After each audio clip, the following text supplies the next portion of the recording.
Fala pilotos, beleza? Kiko Mota, vendendo performance. Fazer um videozinho aí sobre dinamômetro de rolo, tá? Explicar para vocês mais ou menos como é que funciona, para o pessoal depois ter um critério ou ter uma visão crítica melhor sobre os dinos e os gráficos de dino que aparecem aí. Enfim, vamos lá, vamos ao que interessa. Como é que funciona um dino de rolo, um dinamômetro de rolo, um dino inercial que a gente chama? Nada mais é que um rolo, um cilindro de aço gigante, bem pesado, com uma estrutura, né, apoiada em cima de rolamentos, que ali você vai botar um carro em cima para tirar, digamos, tirar aquele rolo de uma velocidade X e levar até uma velocidade Y, tá? E como é que funciona a medição? A medição é simples, nada mais é do que um sensor de velocidade no rolo, tá? Que joga isso para dentro de um computador, de um software, e esse software pode ser até uma tabela Excel, se fosse um troço bem tosco e tivesse os parâmetros corretos numa tabela, as formas matemáticas, daria para chegar a um cálculo de potência daquele carro. Ou seja, um carro de 100 cavalos demoraria, devido ao peso do rolo, demoraria, sei lá, 10 segundos para tirar aquele rolo de 20, 30 km por hora até 100 e poucos km por hora, ou até 100 km por hora. E um carro com 200 cavalos demoraria, por exemplo, metade do tempo, vamos falar assim, grosseiramente falando. Então, o dinamômetro de rolo é isso, é básico. Nada mais é que um cilindro com sensor de velocidade e um software por trás fazendo todos os cálculos matemáticos e os parâmetros corretos. Vou botar aqui no site aqui, para quem quiser dar uma olhada, tem muita coisa sobre isso na internet, tá? Então vou botar aqui para vocês verem, existem N sites, por exemplo, se você colocar aí Inertial Dyno, aí tem lá o software, tem a Flywheel, que é o rolo, enfim, bota DIY, que é Do It Yourself. Você ensina até como que fabrica, como que você faz um dino. Tem um site que eu achei que muito legal, eu já tinha visto isso aqui há bastante tempo, mas esse aqui recentemente que eu entrei para fazer esse vídeo, esse site aqui, ele descreve bem como fazer, como que é feito, enfim, mostra aqui o tipo de rolo, engrenagens, freios, tá vendo aqui? Enfim, muito legal. Para quem quer ir um pouquinho a fundo sobre isso, dá uma lida que vocês vão ficar craque no assunto. Mas vamos continuando. A diferença de uma marcha para outra. Muita gente fala aí em marca de dino, que só serve uma certa marca, ou outra marca não serve porque não marca direito. Como eu mostrei, o cálculo é simples, se estiver bem calibrado, não tem por que dar diferença. A diferença de uma marcha para outra, o que acontece? O pessoal que trabalha com isso diz que a marcha ideal é a marcha para você passar um carro, é a marcha que tem relação de 1 para 1, tá? O ideal é passar sempre os carros nessa marcha. Isso vai depender do câmbio do carro. Tem carro que 1 para 1 é quarta, tem carro que 1 para 1 é quinta, enfim. Isso aí depende do carro. Mas o que acontece?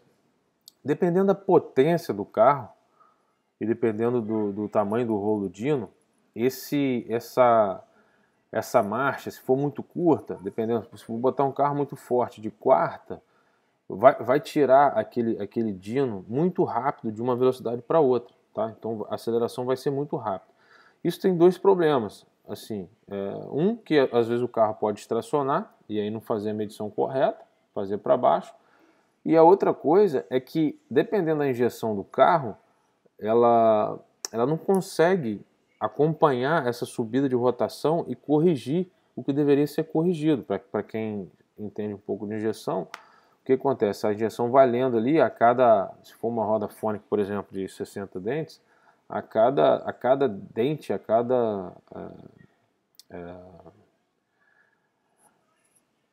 cada 6 graus, vou ser mais específico, a cada 6 graus do giro do virabrequim, a injeção faz uma correção, tanto de ponto de ignição como de alimentação. E dependendo dessa subida, a injeção não tem muito tempo de corrigir aquilo, inclusive vai pegar rápido do acelerador como parte de mistura de combustível. Então, dependendo, o que acontece? Um carro, quando você passa com a marcha mais longa, você consegue ver, o dyno consegue captar mais potência. Isso é pouca coisa, tá? Que a gente fala de uma marcha para outra, é pouquíssima coisa, botar 3, 4 cavalos, uma diferençazinha aí pequena, em porcentagem, dependendo do carro aí, vamos botar aí 2, 3%, se chegar a isso, tá? E vamos lá. O que é importante a gente ver quando a gente olha um gráfico de dinamômetro? Tá? O que é importante? Primeiro, fator de correção. O que é fator de correção? Fator de correção é o que o software está lendo ali. A maioria dos softwares tem sensores de pressão barométrica e sensores de temperatura, tá? de temperatura de ambiente, para criar esse fator de correção. Tá? E dependendo da altitude, se for no Rio, se for em São Paulo, fazer, por exemplo, São Paulo, como a pressão barométrica é menor, o dyno faz uma correção para te dar uma potência ali mais ou menos precisa em relação a outros lugares e em temperaturas diferentes. Isso é o fator de correção.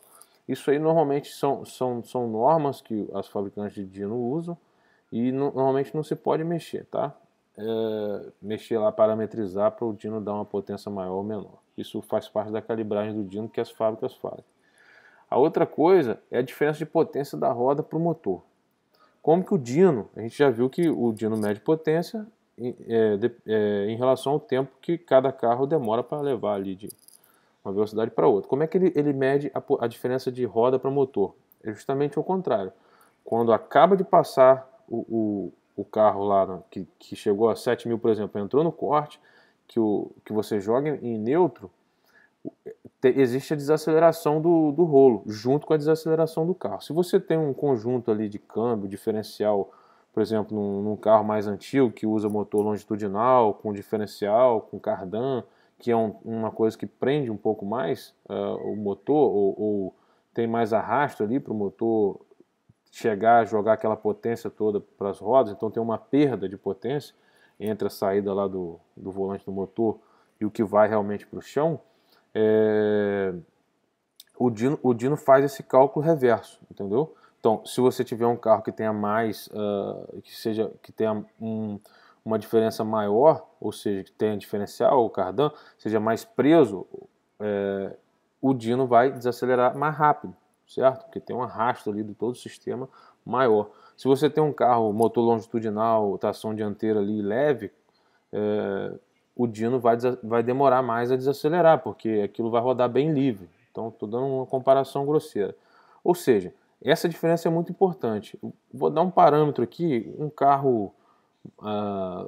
normalmente eu tenho usado o dinamômetro da Rebuild and Upgrade, vou mandar até um abraço para o Eduardo lá, fazer um jabá para ele.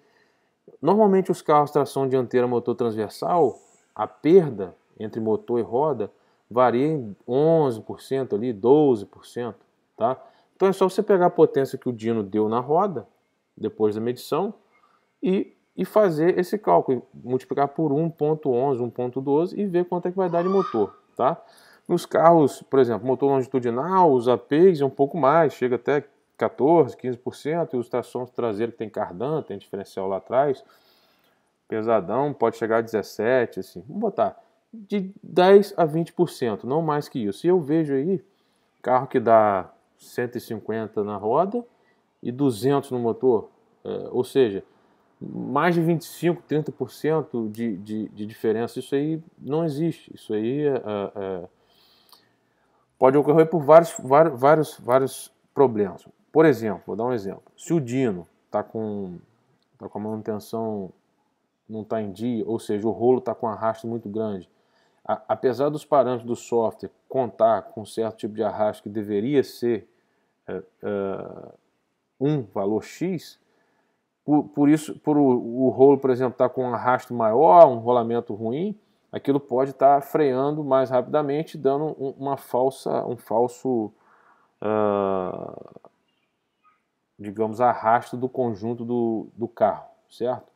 E outra coisa que pode ser feita também, se quando o carro estiver desacelerando, a pessoa que está passando no dyno der frear um pouquinho o carro, dar uma pisada de leve no freio, o que vai acontecer? O rolo vai parar mais rápido, ou seja, o dyno vai entender que aquele arrasto é maior e vai, pelos cálculos matemáticos, vai te dar uma diferença entre roda e motor maior, entendeu? Então, essas coisas, eu não acredito, principalmente quando você terceiriza um dinamômetro, e não acredito que isso seja feito até por alguém que queira mostrar uma potência maior, tanto quanto os parâmetros de dentro do software o pessoal queira modificar. Ah, existe diferença? Existe. Um dinamômetro de 2 rolos, por exemplo, você vai ter uma área de contato maior ali com os pneus e você pode ter um arrasto maior, e aí essa diferença pode aumentar, mas pouca coisa. Vou botar de 13 para 15, é aceitável, beleza. De 12 para 15, mas de 12 para 25, como eu já vi, isso aí não procede não, beleza? Vamos lá. O vídeo está ficando longo, hein? 11 minutos. Acho que eu já falei de tudo. Fator de correção, as maneiras que tem de se dar um valor diferente. Tá, é isso, gente. Então, beleza. Acho que eu consegui explicar bem como é que funciona o dyno. Então, para resumir, na hora de vocês analisarem um gráfico, vocês têm que olhar o fator de correção. Por exemplo, aqui no Rio de Janeiro eu já vi 2, 3%, dependendo quando está muito quente. E numa altitude alta, vamos botar aí, num lugar de altitude 5%, 7%, já vi isso também. Passou muito disso, pode estar alguma coisa errada aí, enfim, que esteja dando uma superdimensionada aí na potência desse carro. E a outra coisa é a questão da diferença roda para motor, porque se a gente for levar em consideração o que eu falei, que é um cálculo básico de tempo, tá? E a maioria dos dynos, os softwares já são avançados e conseguem fazer esse cálculo de uma forma precisa. Se a potência ali de um carro motor transversal, tração dianteira ali passar muito de 15%, vocês podem ver que também tem alguma coisa meio esquisita aí. Beleza, pessoal? Espero ter ajudado aí vocês. Um abraço. Quem gostou, dá um like aí, compartilha com o pessoal, compartilha com os amigos. Obrigado. Obrigado por ter assistido. Um abraço.